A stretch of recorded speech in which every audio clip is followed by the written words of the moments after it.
My time at Welch College has stretched me beyond my imagination. It has grown me as a student, as a believer, and as a person. I still remember one of the first classes I attended here.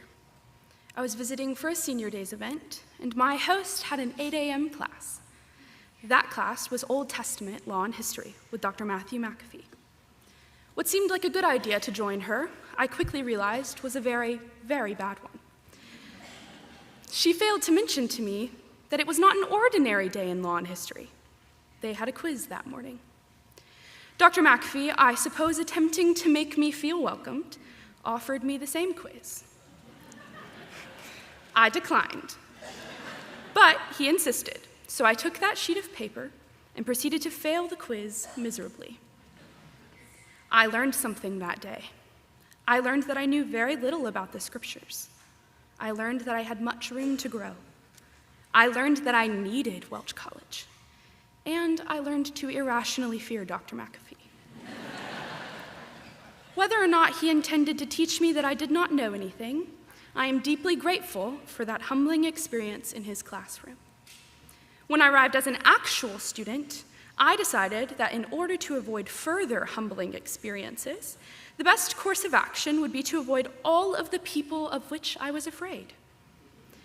I remember telling my older brother, I will never take anything like systematic theology, eschatology, or free will Baptist history. I thought that they would be too hard, that I would not exceed expectations, or worse, like that quiz, I would fail at them miserably. However, along the way, I realized that the things that I was avoiding were the very things that would stretch and benefit me the most. 4 years later, and I have indeed taken all of the systematics, eschatology, and yes, even free will Baptist history. I did not fail them miserably. In fact, in the process, I found a love for theology, heritage, and deep thinking as a whole. These classes pushed me to think deeply about what I believed, and they showed me that it was indeed possible to apply theological education to everyday life and ministry, a lesson I so desperately needed to learn. For all of this, I want to say thank you. Each member of this faculty has impacted my life greatly, but there are a few of you who I could not leave this stage without thanking specifically. Dr. McAfee, even though I avoided you for nearly 4 years, I'm thankful for the lesson you taught me as a senior in high school, and for the 8 weeks that I got to sit under your teaching this semester. I will treasure that time greatly. I'm only sorry that my irrational fear of you kept me from your classroom for so long. President and Mrs. Pinson, thank you for believing in me when I didn't believe in myself, and thank you for your constant encouragement. I know that I wouldn't be standing on this stage without it. Dr. Hester, thank you for being my academic advisor and walking me through every program change and every question I had about my calling and my future. You have encouraged me to think for myself, and you have encouraged me to both ask and answer difficult questions. Thank you for intentionally pushing me outside of my comfort zone and deepening my love and understanding of the scriptures. And finally, to Dr. Owens, thank you for hearing me and advising me through some of the most difficult decisions I've made here. Thank you for listening to my questions and never making me feel inadequate to be in the theology program.